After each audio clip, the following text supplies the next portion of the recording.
أعوذ بالله من الشيطان الرجيم.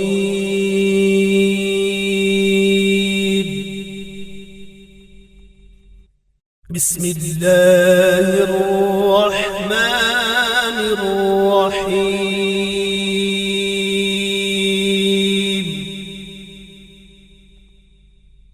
والمحصنات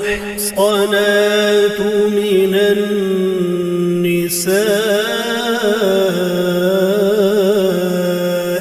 إلا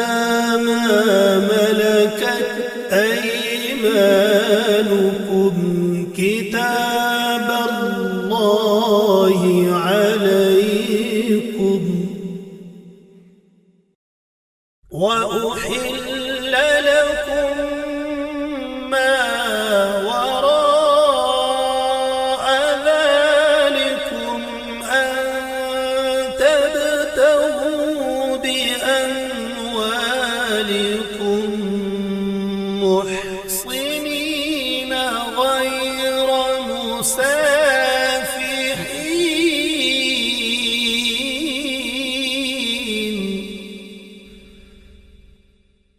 فما استمتعتم به منهن فآتوهن أجورهن فريضة، ولا جناح عليكم فيما تراضيتم به من بعد الفريضة،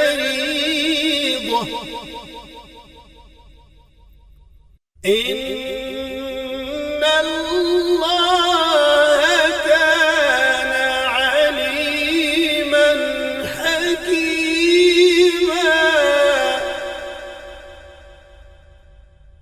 ومن لم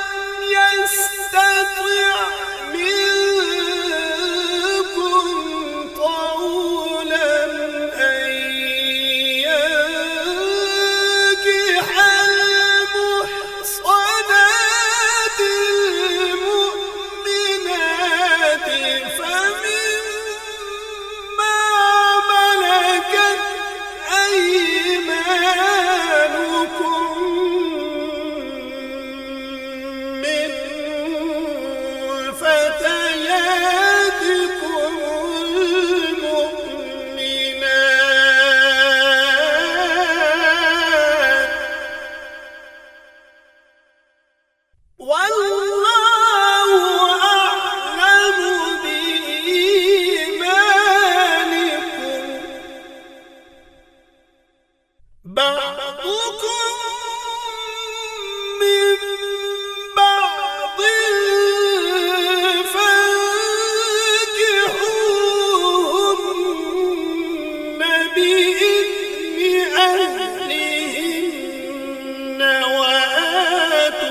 يا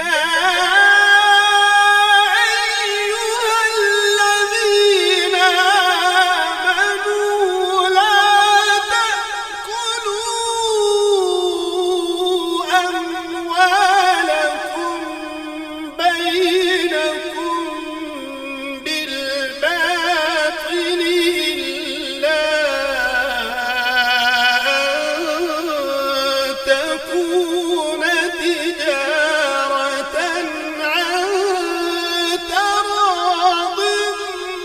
منكم ولا تقتلوا أنفسكم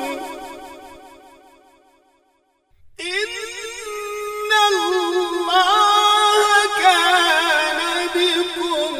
رحيما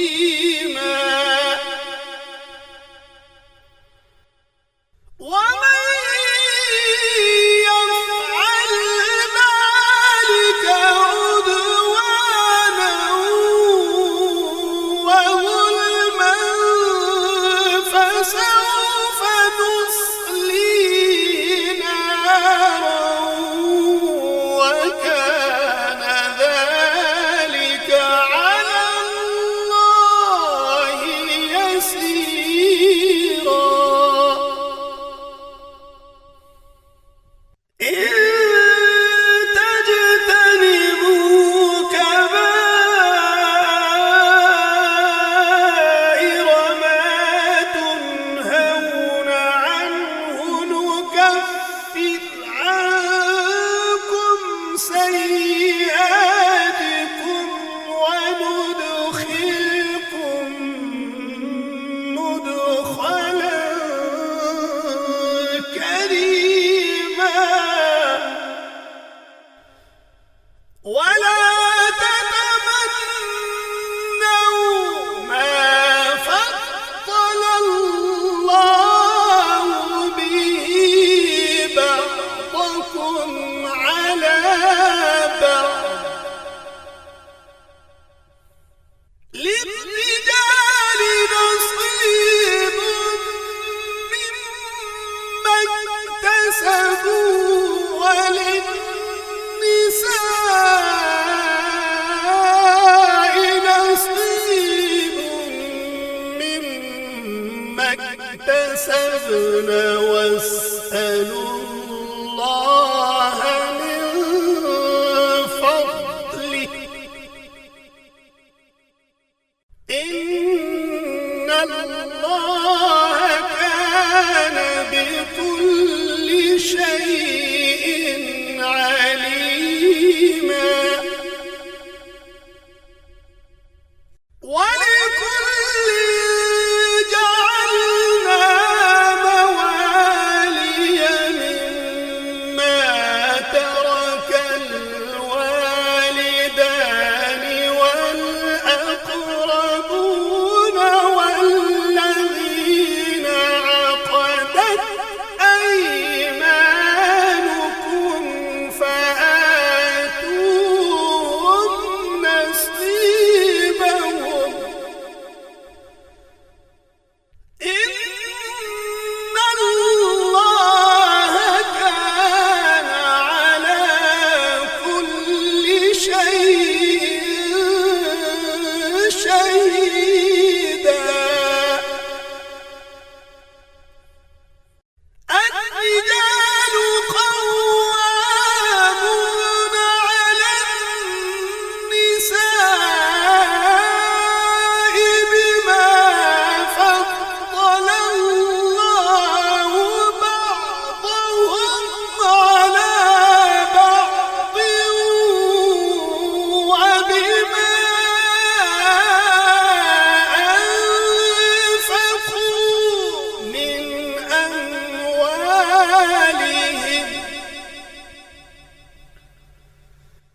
فإن أطعنكم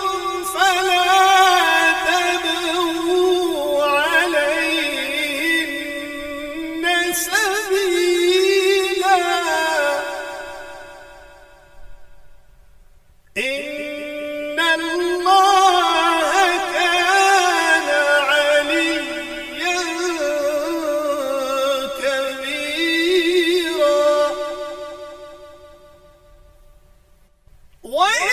خفتم شقاق بينهما فابعثوا حكما من أهله وحكما من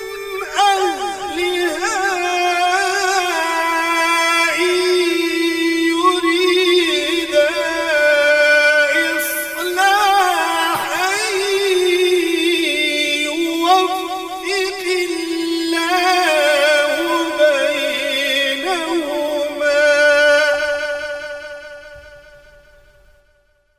إن الله كان عليما خبيرا واعبدوا الله ولا تشركوا به شيئا وبالوالدين إحسانا وبذي القربى واليتامى والمساكين والجار ذي القربى والجار ذي القربى والجار الجنب والصاحب بالجنب وابن السبيل وما ملكت أيمانكم إن الله لا يحب من كان مختالا فخورا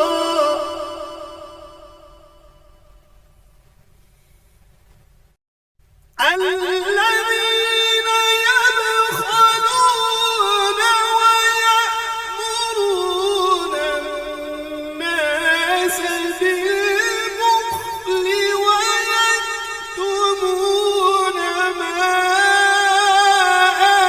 آتاهم الله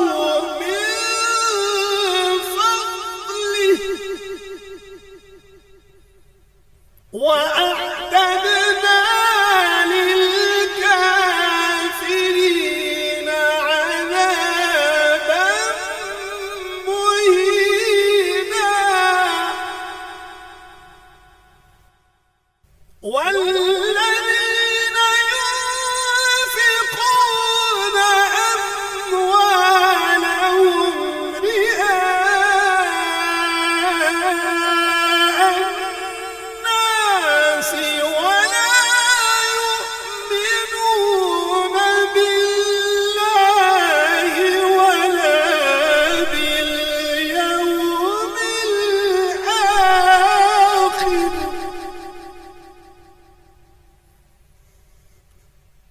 ومن يكن الشيطان له قرينا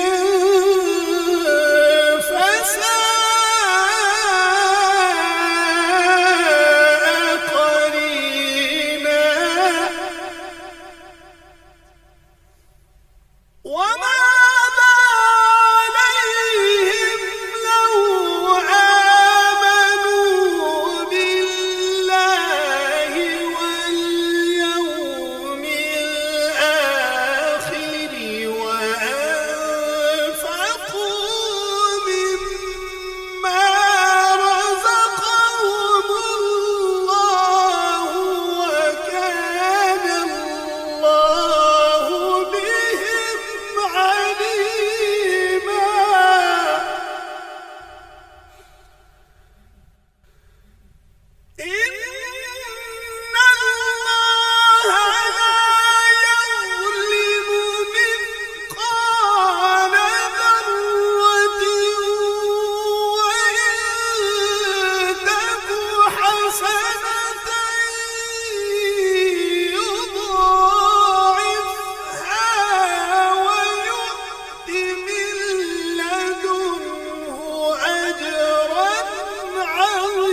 ولا يكتمون الله حديثا.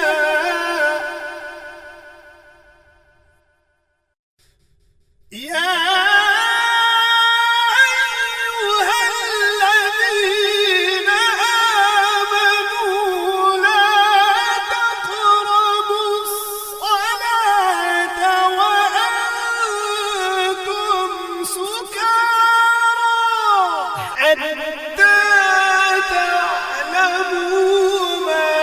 تقولون ولا جنبا إلا عابري سبيل حتى تغتسلوا. وإن كنتم مرضى أو على سفر أو جاء أحد منكم من الغائط أو لامستم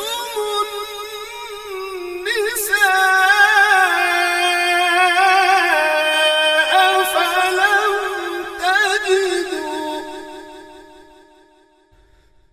فلم تجدوا ماء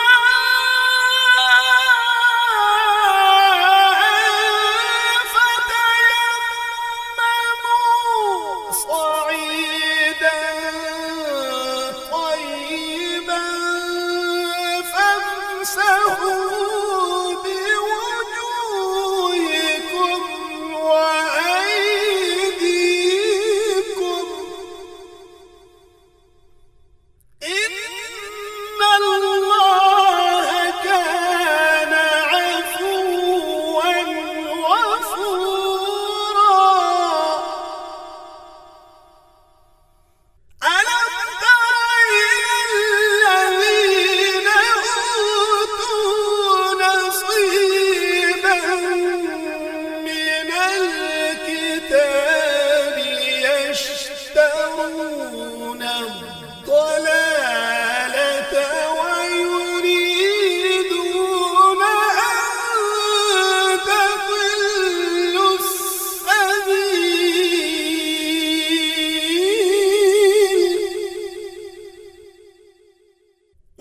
والله أعلم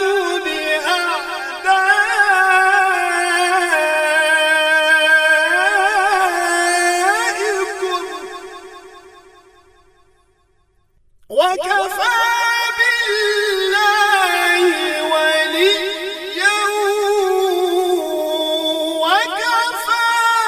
بالله نصيرا.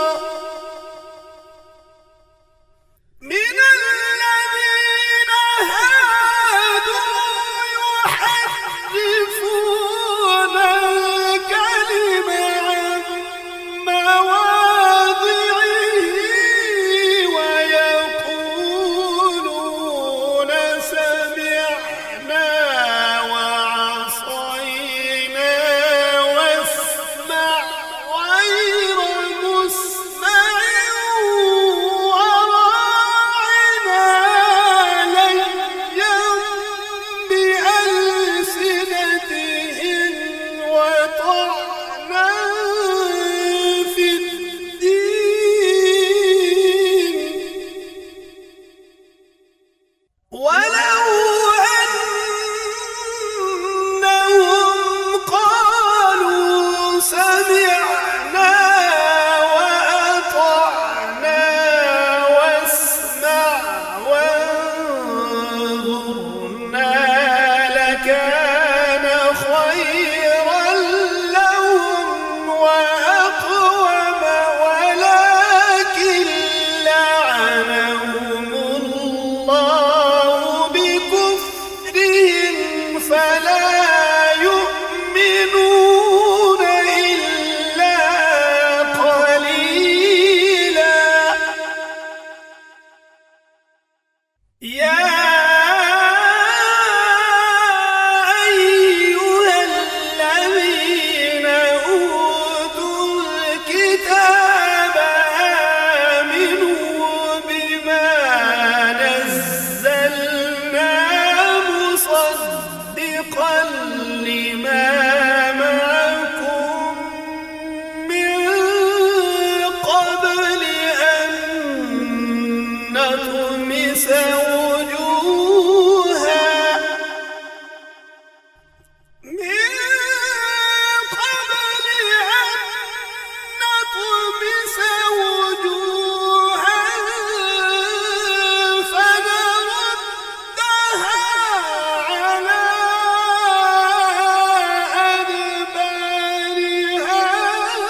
يزكي من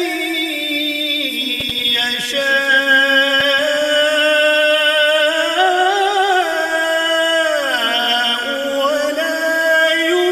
يظلمون فتيلا انظر كيف يفترون على الله الكذب وكفى به إثما مبينا ألم تر إلى الذين أوتوا نصيبا من الكتاب يؤمنون بالجبت والطاغوت ويقولون للذين كفروا هؤلاء أهدى من الذين آمنوا سبيلا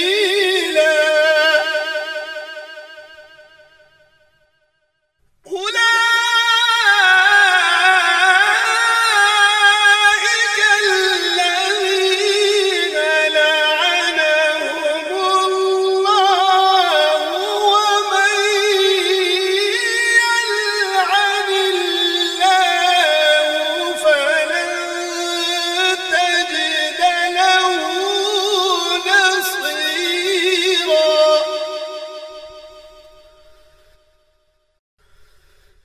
أم لهم نصيب من الملك فإذا لا يؤتون الناس نقيرا أم يحسدون الناس على ما آتاهم الله من فضله فقد آتينا آل إبراهيم الكتاب والحكمة وآتيناهم ملكا عظيما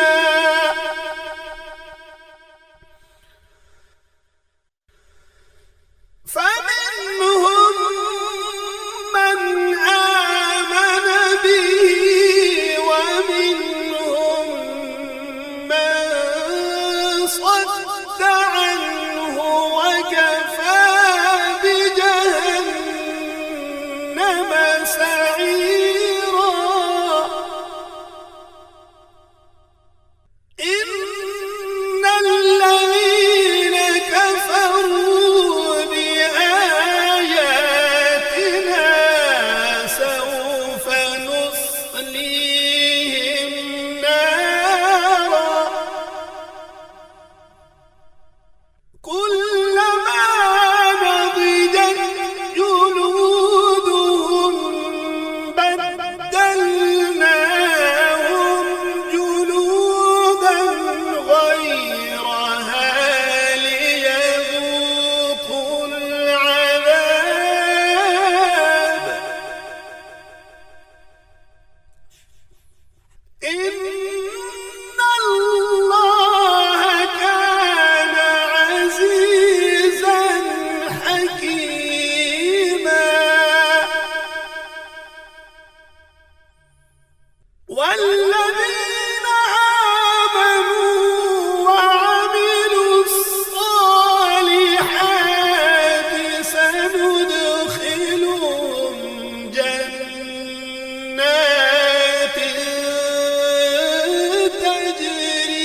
تحتها الأنهار خالدين فيها أبدا لهم فيها أزواج مطهرة وندخلهم ظلا ظليلا إن الله يأمركم أن تؤدوا الأمانات إلى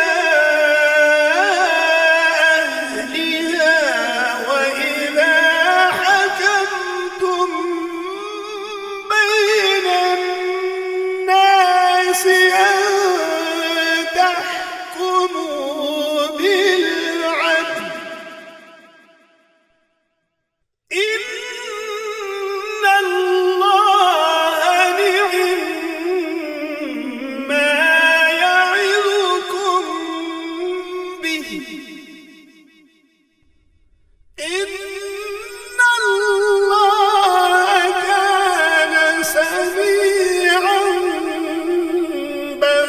بصيرا يا أيها الذين آمنوا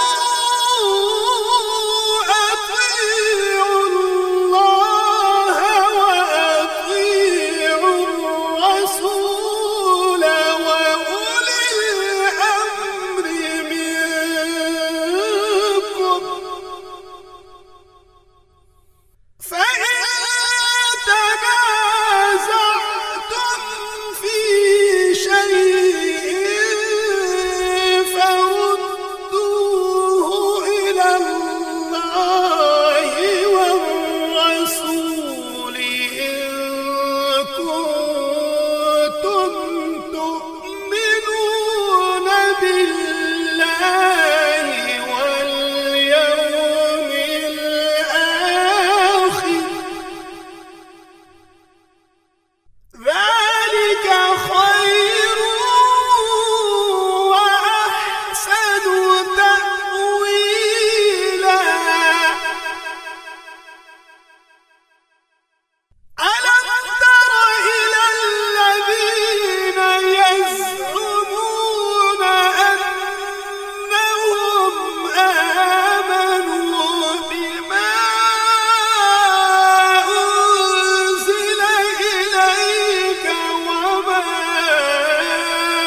أنزل من قبلك يريدون أن يتحاكموا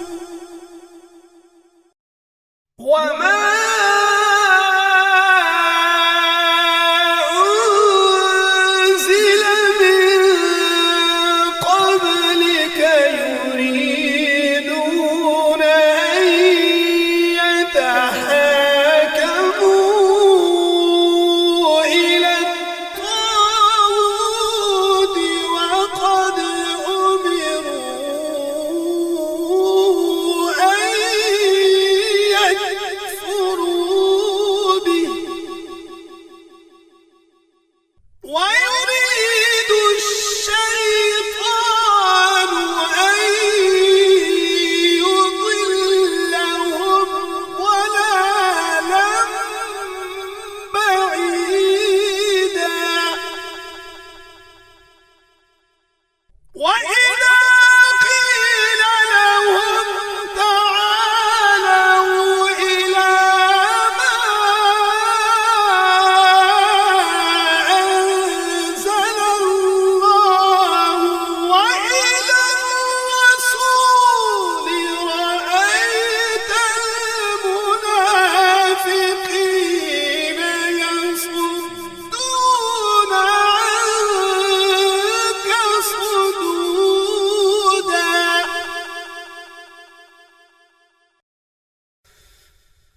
فكيف إذا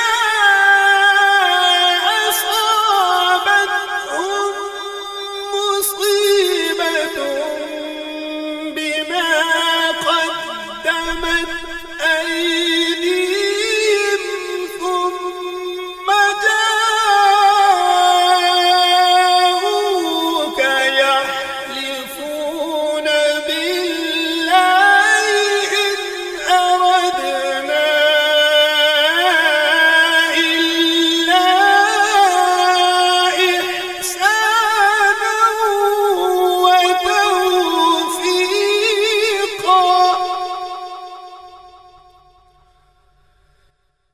أولئك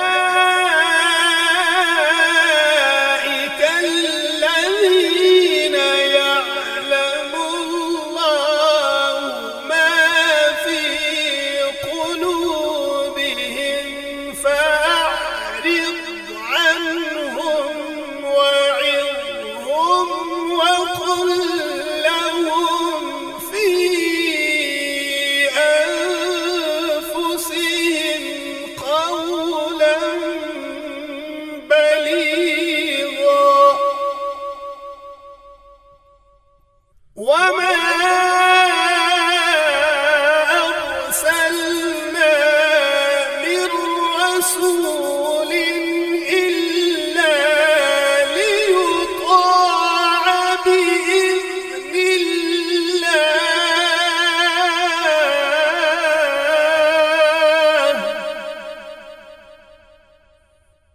ولو أنهم إذ ظلموا أنفسهم جاءوك فاستغفروا الله واستغفر لهم الرسول لوجدوا الله توابا رحيما.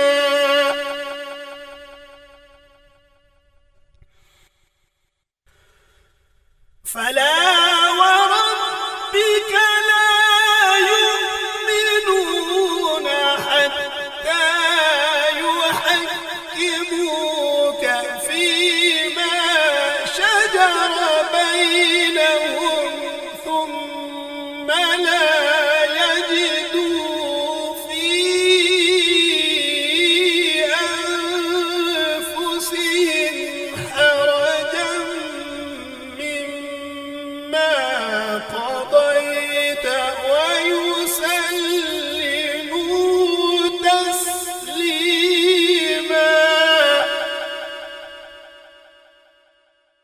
ولو أنا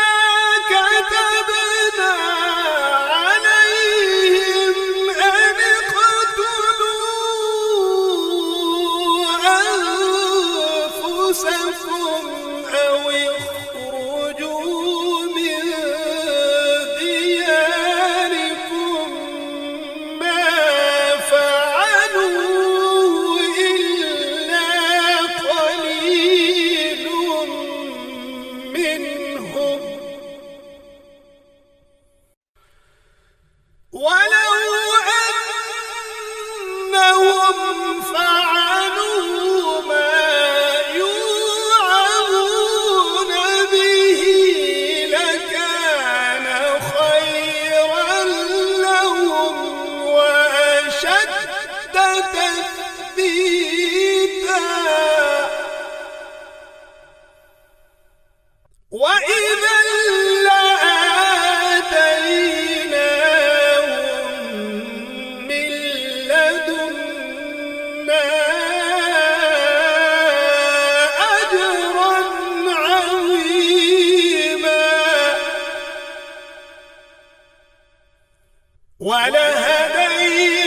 ولهديناهم صراطا مستقيما.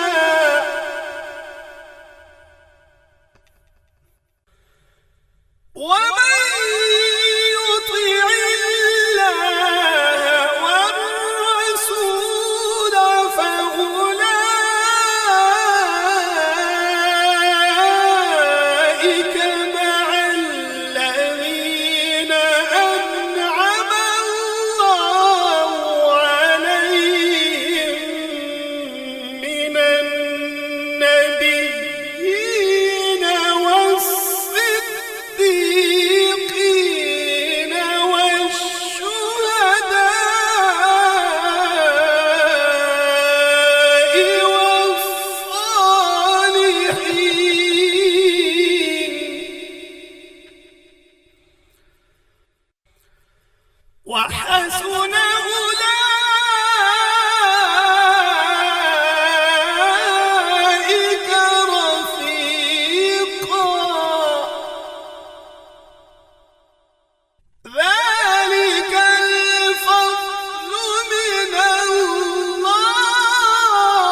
أصابتكم مصيبة قال قد أنعم الله علي إذ لم أكن معهم شهيدا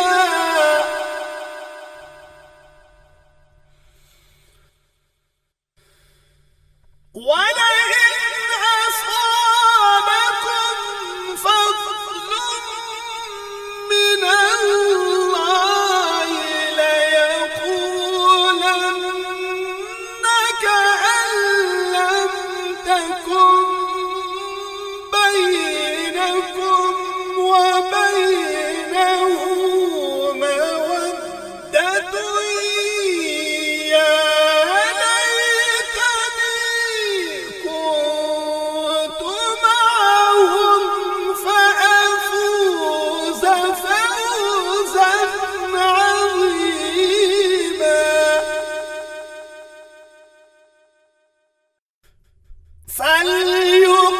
فليقاتل في سبيل الله الذين يشرون الحياة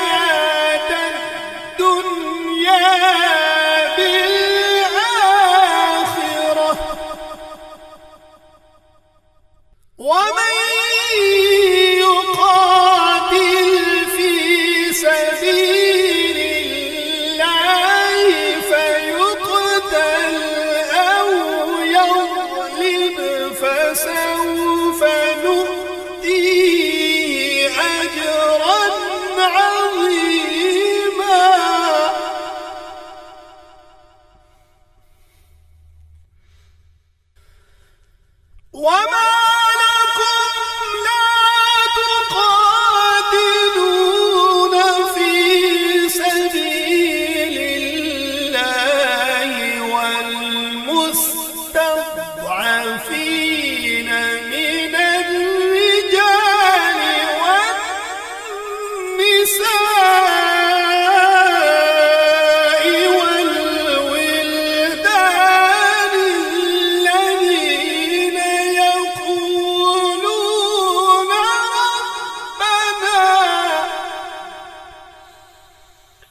كخشية الله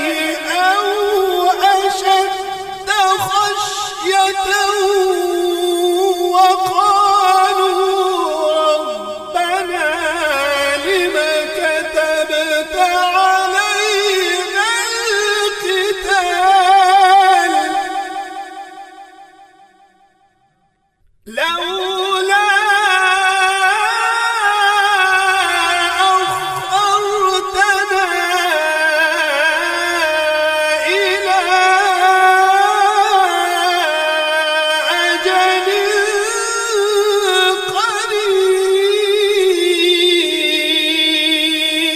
قريب قل متاع الدنيا قليل والآخرة خير لمن اتقى ولا تظلمون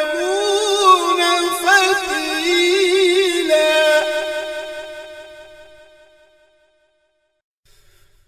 أينما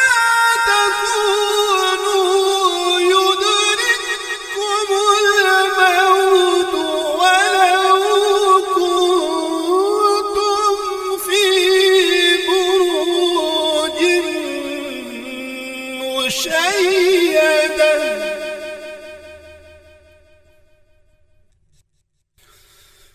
وإن تصبهم حسنة يقولوا هذه من عند الله وإن تصبهم سيئة يقولوا هذه من عندك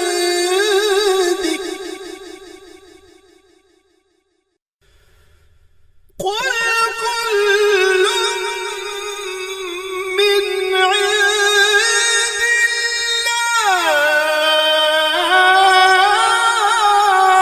الله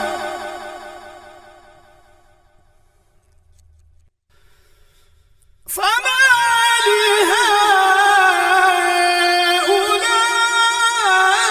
لهؤلاء القوم لا يكادون يفقهون حديثا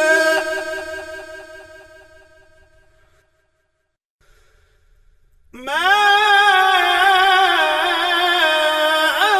أصابك من حسنة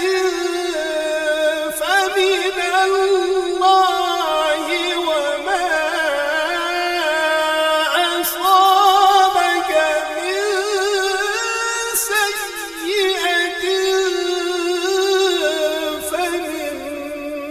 فمن نفسك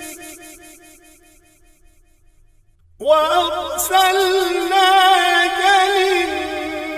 للناس رسولا وكفى بالله شهيدا من يطع الرسول فقد أطاع الله ومن تولى فما أرسلناك عليهم حفيظا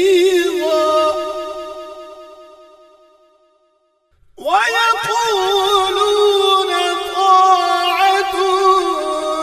فإذا برزوا من عندك بيت طائفة منهم غير الذي تقول والله يكتب ما يبيتون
أتريدون أن تهدوا من أضل الله ومن يضلل الله فلن تجد له سبيلا ودوا لو تكفرون كما كفروا فتكونون سواء فلا تتخذوا منهم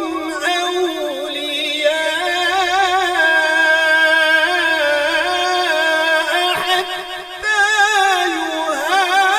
يهاجروا في سبيل الله فإن تولوا فخذوهم واقتلوهم حيث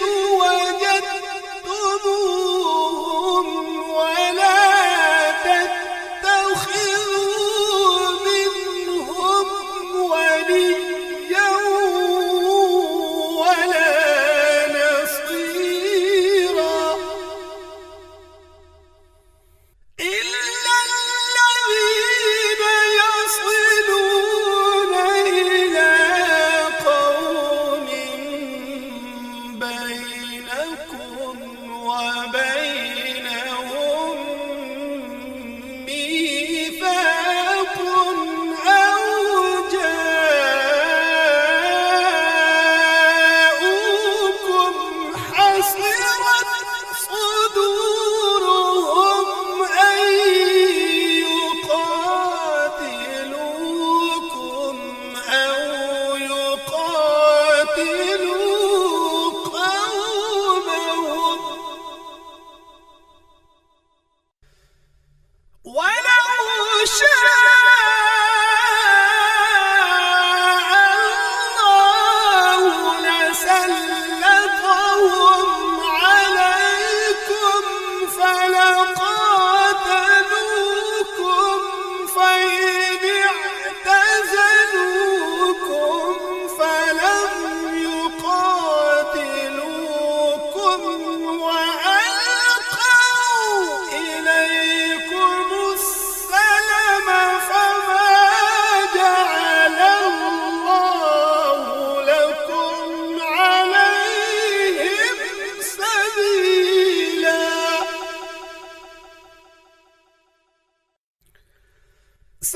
ستجدون آخرين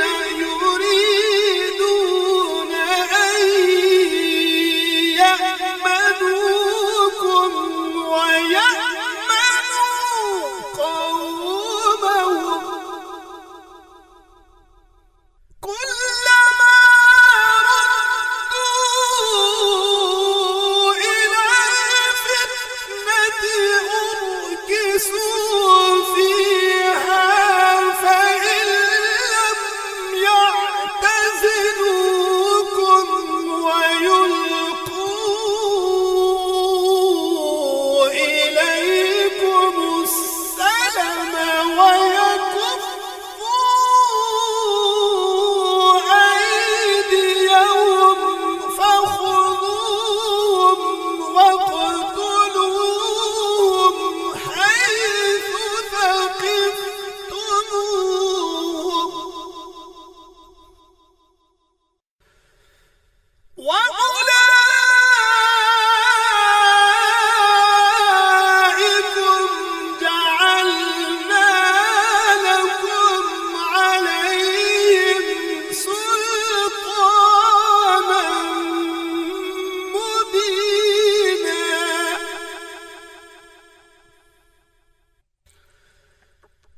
مسلمة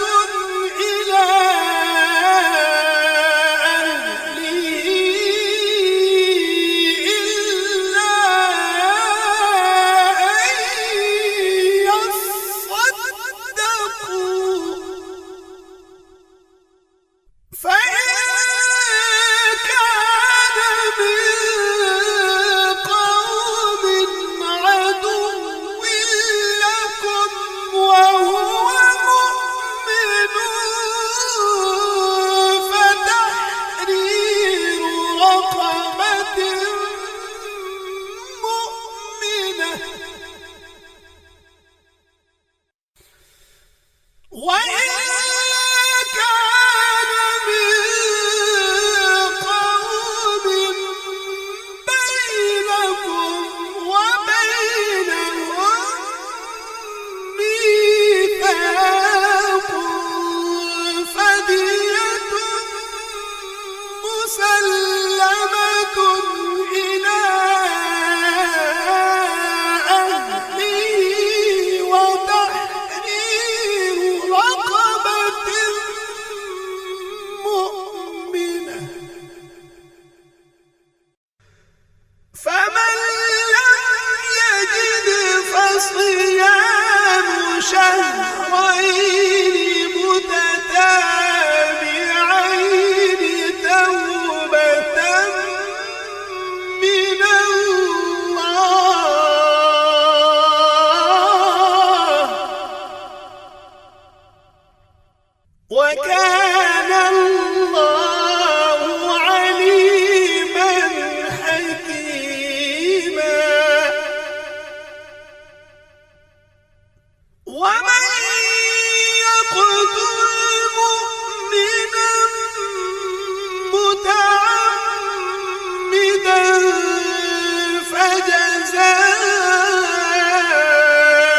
فجزاؤه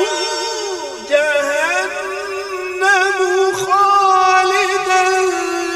فيها وغضب الله عليه ولعنه وأعد له عذابا عظيما يا أيها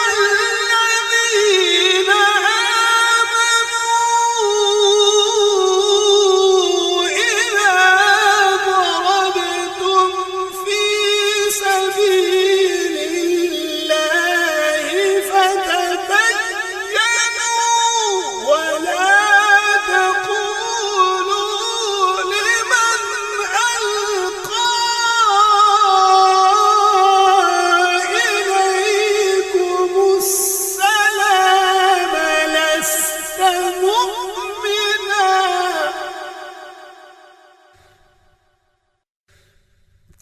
تبتغون عرض الحياة الدنيا فعند الله مغانم كثيرة كذلك كنتم من قبل فمن الله عليكم فتبينوا إن الله كان بما تعملون خبيرا لا يستوي القاعدون من المؤمنين غير أولي الضرر والمجاهدون في سبيل الله بأموالهم وأنفسهم فضل الله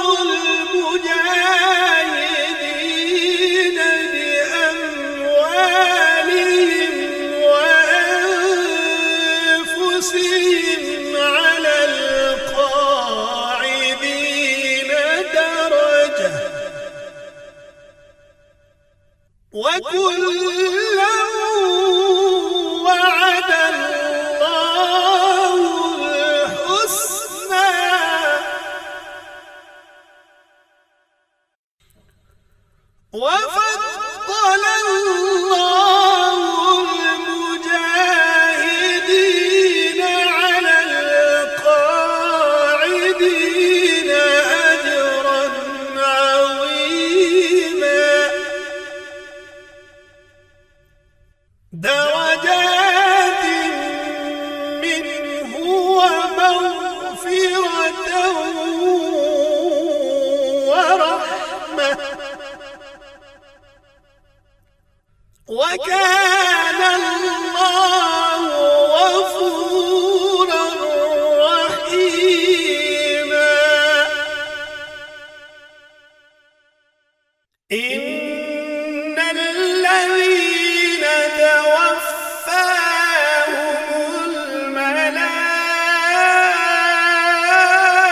الملائكة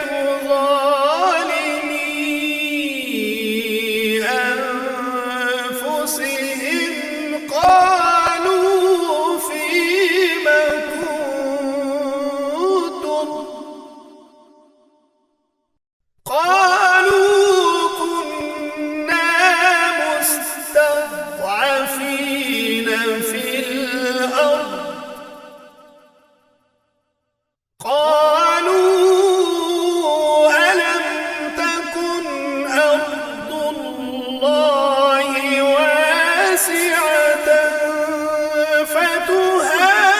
فتهاجروا فيها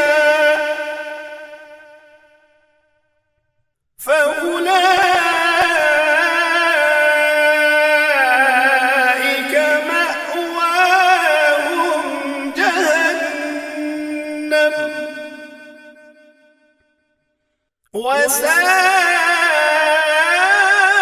وساءت مصيرا إلا المستضعفين من الرجال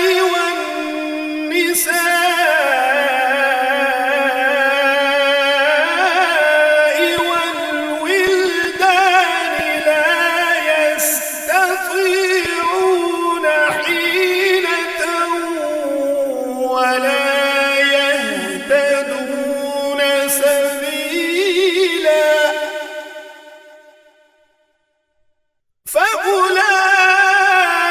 فأولئك عسى الله أن يعفو عنهم وكان الله عفوا غفورا ومن يهاجر في سبيل الله يجد في الأرض مراغما كثيرا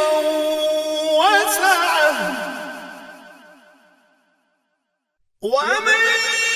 يخرج من بيته مهاجرا إلى الله ورسوله ثم يدركه الموت فقد وقع أجره على الله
وكان فضل الله عليك عظيما.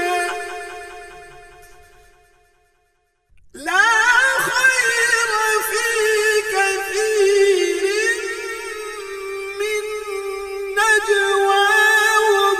إلا من أمر بصدقة أو معروف أو إصلاح بين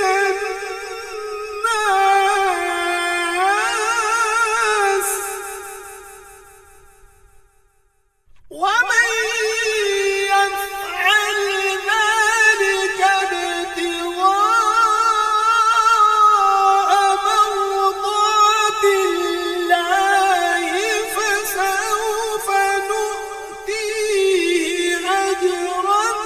عظيما. ومن يشاقق الرسول من بعد ما تبين له الهدى ويتبع غير سبيل المؤمنين نوله ما تولى ونصليه جهنم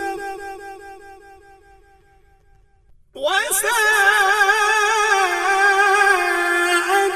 مصيرا. إن الله لا يغفر أن يشرك به ويغفر ما دون ذلك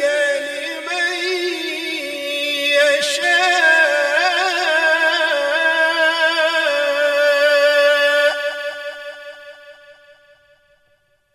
ومن يشرك بالله فقد ضل ضلالا بعيدا. إن يدعون من دونه إلا إناثا وإن يدعون إلا شيطانا مريدا.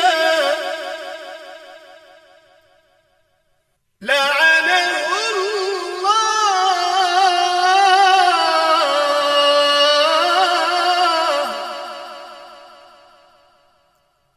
وقال لأتخذن من عبادك نصيبا مفروضا ولأضلنهم ولأمنينهم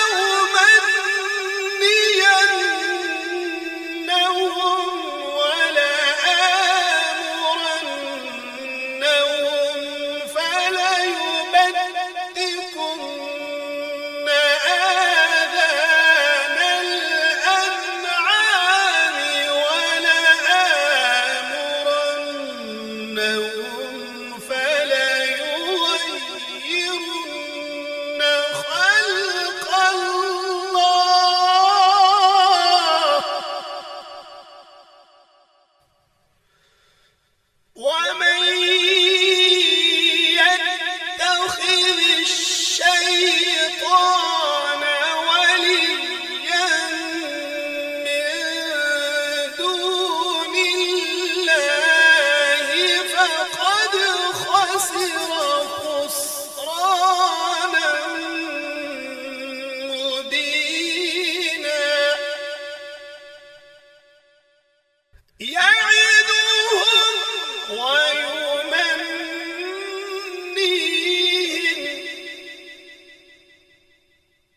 وما يعدهم الشيطان إلا غرورا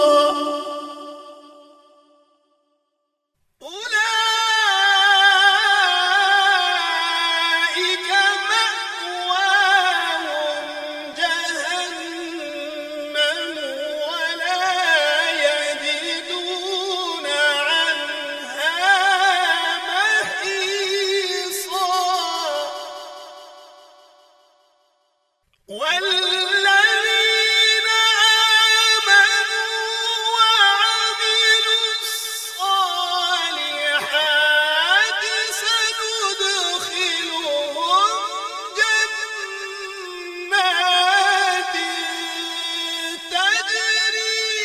من تحتها الأنهار خالدين فيها أبدا وعد الله حقا ومن أصدق من الله قيلا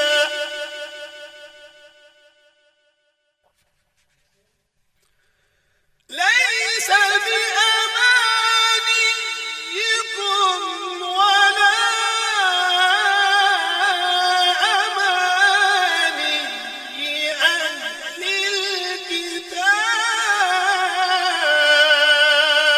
الكتاب من يعمل سوءا يجز به ولا يجد له من دون الله وليا ولا نصيرا ومن يعمل من الصالحات من ذكر أو أنثى وهو مؤمن فأولئك يدخلون الجنة ولا يظلمون نقيرا ومن أحسن دينا ممن أسلم وجهه لله وهو محسن واتبع ملة إبراهيم حنيفا واتخذ الله إبراهيم خليلا ولله ما في السماوات وما في الأرض وكان الله بكل شيء محيطا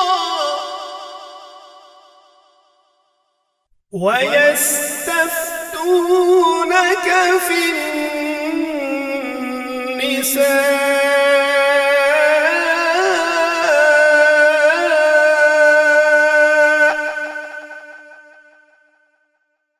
قل الله يفتيكم فيهن وما يتلى عليكم في الكتاب في يتامى النساء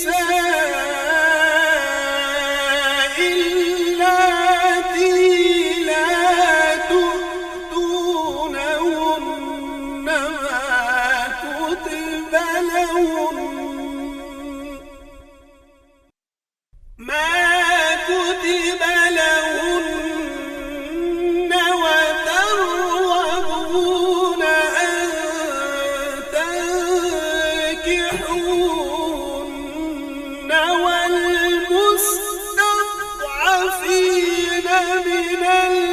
الولدان وأن تقوموا لليتامى بالقسط وما تفعلوا من خير فإن الله كان به عليما وإن امرأة خافت من بعلها نشوزا أو إعراضا فلا جناح عليهما أن يصلحا بينهما صلحا والصلح خير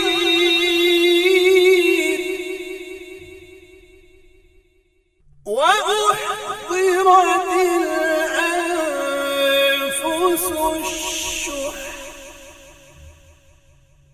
وإن تحسنوا وتتقوا فإن الله كان بما تعملون خبيرا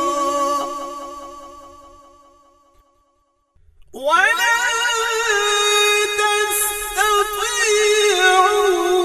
تستطيعوا أن تعدلوا بين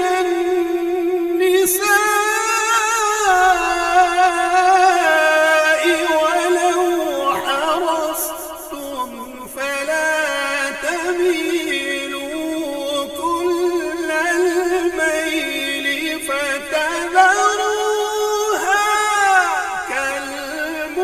كالمعلقة وإن تصلحوا وتتقوا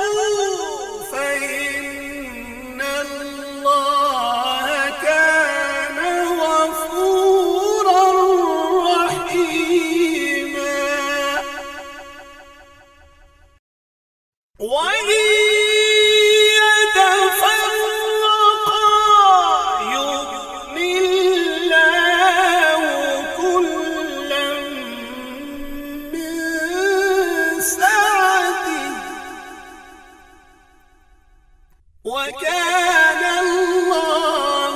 واسعا حكيما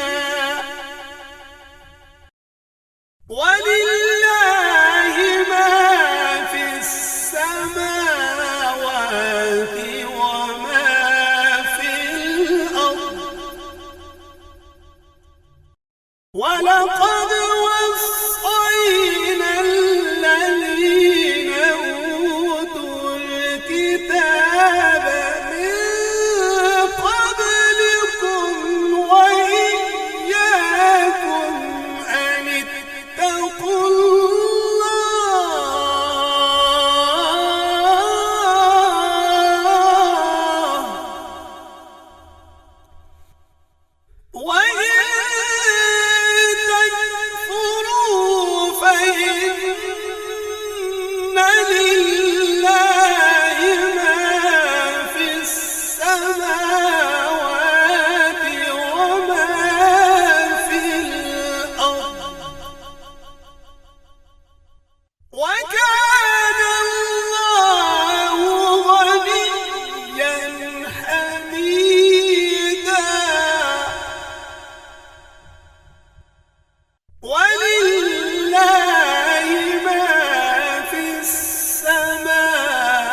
وكان الله سميعا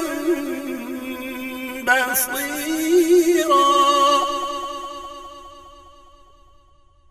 يا أيها الذين آمنوا كونوا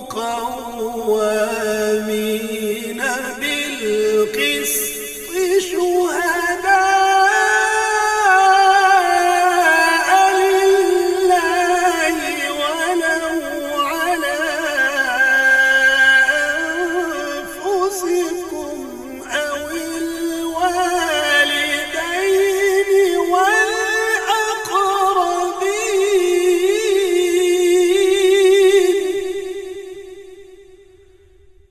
إن يكن غنيا أو فقيرا فالله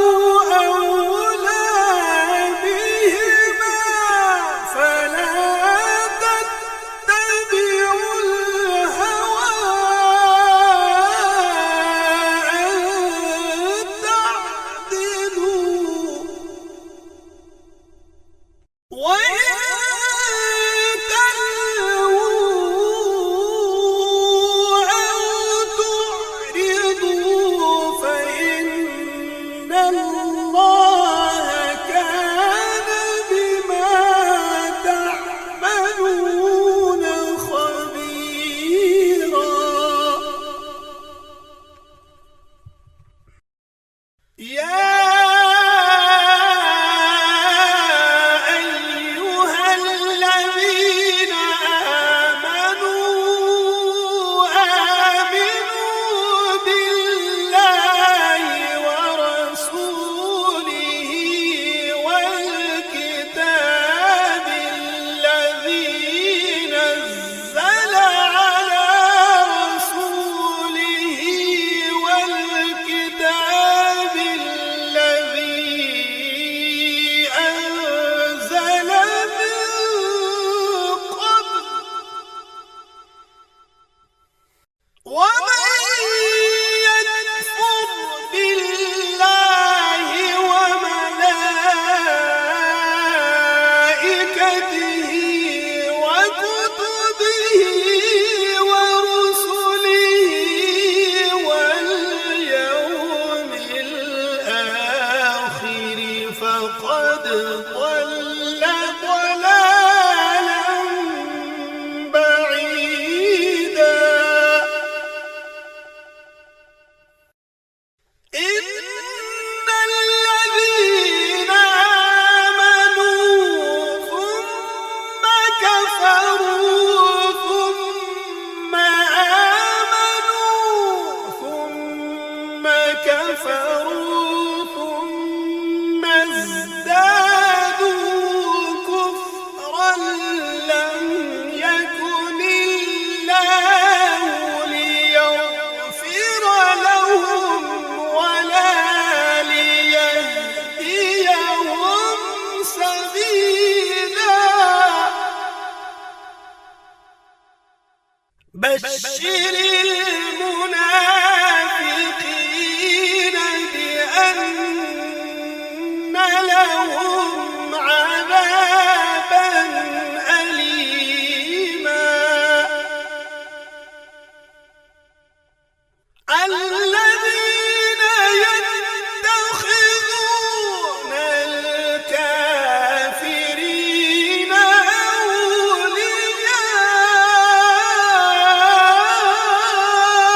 أولياء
يتربصون بكم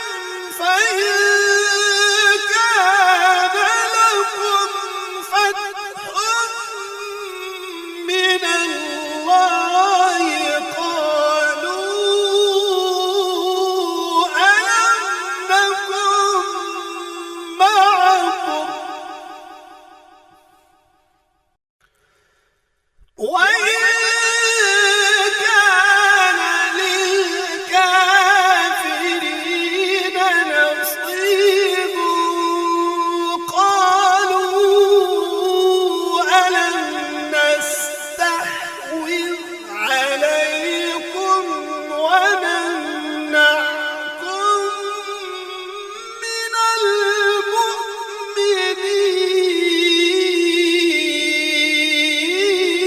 المؤمنين فالله يحكم بينكم يوم القيامة ولن يجعل الله للكافرين على المؤمنين سبيلا إن المنافقين يخادعون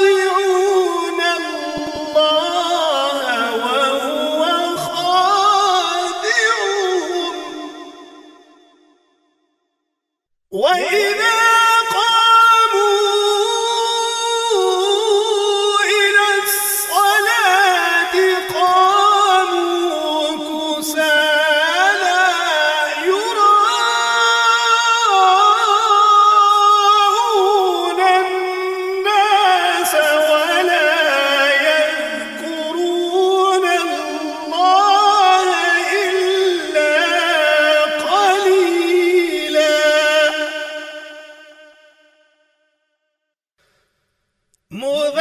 مذبذبين بين ذلك لا إله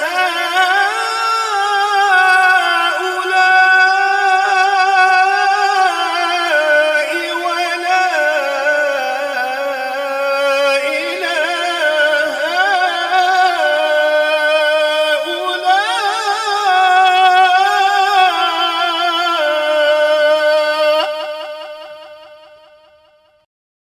ومن يضلل الله فلن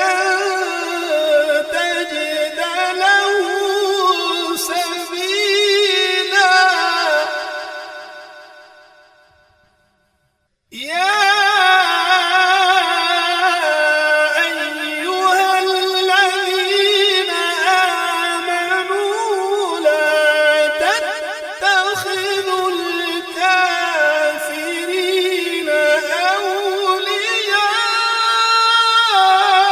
أولياء من دون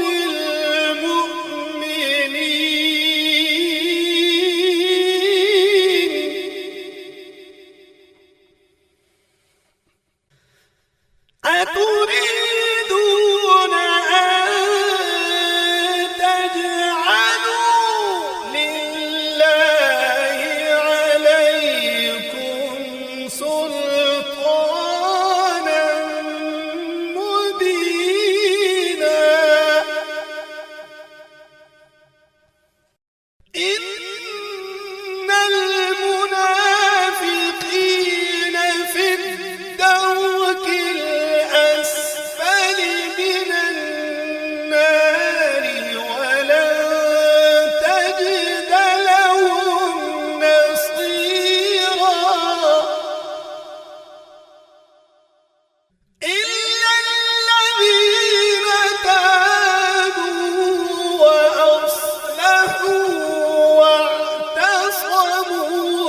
شاكرا